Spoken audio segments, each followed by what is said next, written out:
Hi, welcome to Brady's Blunders, where I show you the mistakes in my games, hoping you don't make the same ones in yours.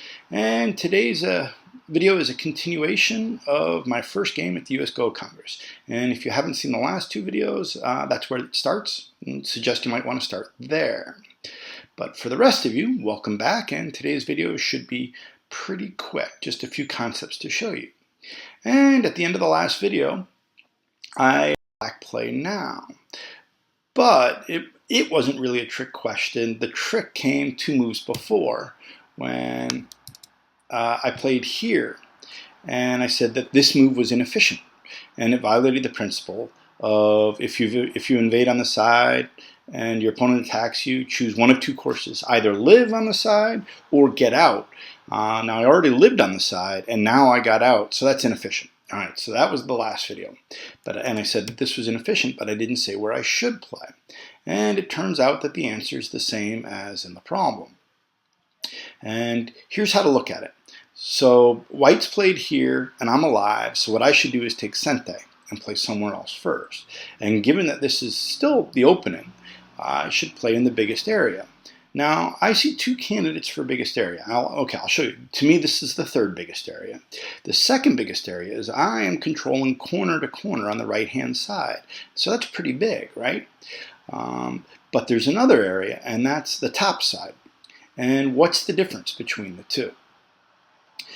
Usually when we talk about biggest area, we think width, or we often think width, right? How wide is it? And this is very, very wide. But it's only 1, 2, 3, 4, 5 stones high at its highest.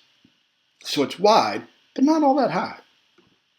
When you look at white's area over here, it's a little less wide, but it's much higher in that it goes all the way up to the 9th line.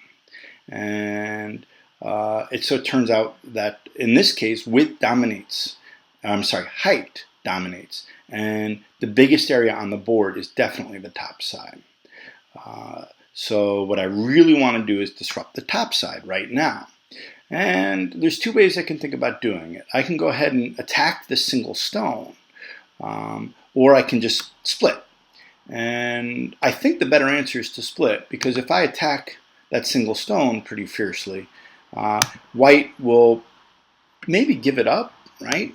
And play something like this and continue to grow his biggest area. And the problem with this, of course, is that this doesn't even completely capture the white stone. There's still Aji in the corner. So I don't think attacking that white stone is the best option. And instead, it's better to play here. And just as when I invaded over here, I left myself room to move 2 spaces in either direction, this move does exactly the same. I can extend this way or I can extend this way, so I should be pretty safe. So this would have been a much better move. All right, now what I should be afraid of when I play this slow move is that white's going to come back and grow the top. And it's absolutely true that I can invade, right? I can invade here. I can invade here, here, here. There's lots of moves I could play, and white's not going to be able to kill me, but white's going to be able to profit in the attack. Basically secure both sides, get some outside influence, and get quite a lot of points. So the invasion is probably necessary, but it's painful for black. And therefore, when white played here, this is the wrong direction. And that move that I just showed still works really, really nicely. So there's a couple of things that I'd like to show. And the first is that even at the low down level, I still see most players reflexively answer this way. When they see this move, they just go ahead and answer. And what I would really like to communicate is that maybe that's even right most of the time, but it's often not the best move. And here's why. Yes, this is a very big move for points, but it's not urgent. And the reason it's not urgent is, here, I'll even put the marks there. A and B are Miai, right? If white takes A, black can extend to D, and he's not going to be under great pressure. And if white plays at B, then white can go ahead and then black can go ahead and play at A. So black is going to have space to live. So these two stones can't come under a severe attack. And therefore, it's always worth saying, all right, if I can't come under severe attack, is there someone else I should play? And in this case, the answer is a definite yes. Now, someone online suggested that black, in the comments, someone suggested that black could play here. And this could be a good move, especially if black had a move here, and especially if you had another, stone around here, then this is really growing that area.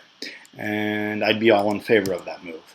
But because I don't have the support yet, it's premature. So, in other words, this is the move to really say, I'm taking the side because you've already got strength there.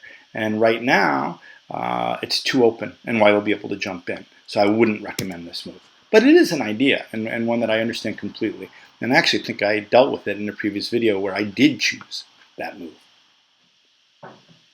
So I've already given the answer, but just to be clear, if A is too slow, it's not urgent, and this move doesn't quite work because I haven't developed well enough, then it turns out to be that this move is still a really good move for black.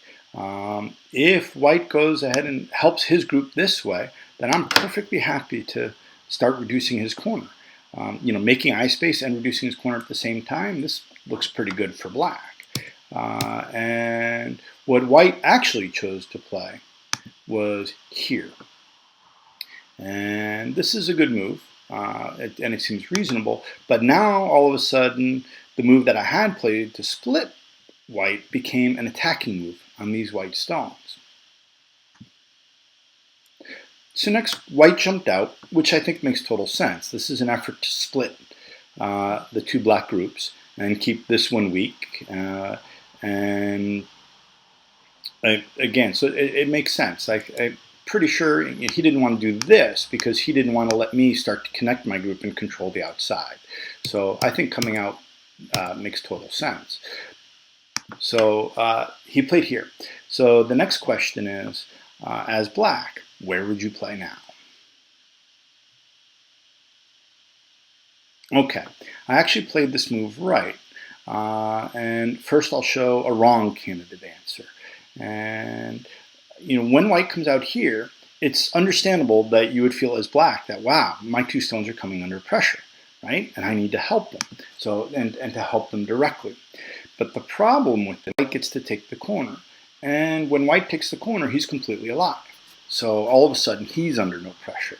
And as a matter of fact, this is probably Sente, and I'm going to have to play over here.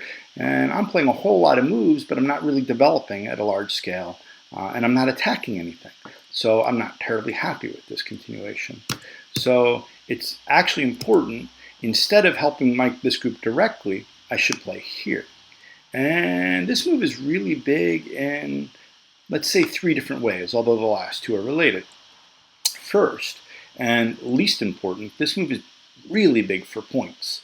I'm not sure exactly what it's worth, but I think it's over 20 points, black playing here, because it's sort of the benefit of what you get for playing there minus plus the benefit of what the opponent would have gotten for playing there. So it's a really big move.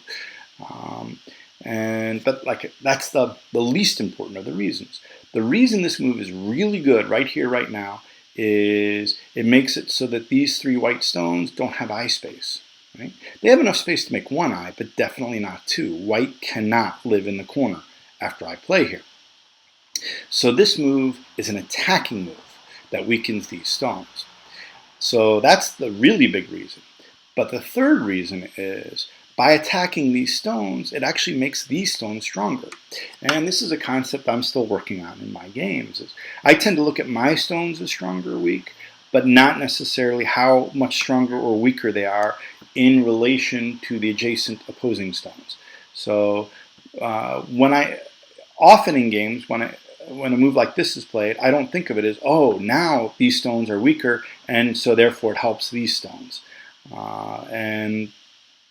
But actually, in this game, I did. I was like, okay, I don't have to worry about these stones because these stones are weak. Right, so what are the key takeaways from this video? Well, First is that the opening is largely a battle for Sente, right? And if you can be the first to get into a large area, that's a big advantage. So this is a continuation of the last video where this move was too slow and instead I really wanted to play up here and break up the top side. The second key idea is that largest area has as much and maybe even more to do with height than it does to do with width. Here, for me, is very large. But because it's relatively low, it's not hugely or easily developable. Whereas what white was doing here is he was on the 9th line. And because that was so high, it was something that could develop into points relatively easily. And that meant it was the biggest area. And that's why J17 was the biggest move on the board for me. And then the third key concept was this move, which strengthens this black group. In so doing, weakens this white group. And in so doing, and this is the key, it helps these black stones indirectly. And that's a really key idea in Go. All right, so I'll finish with one more move, and I'll show a white move. And white's next move was here. And so he's attacking these black stones by undermining the base.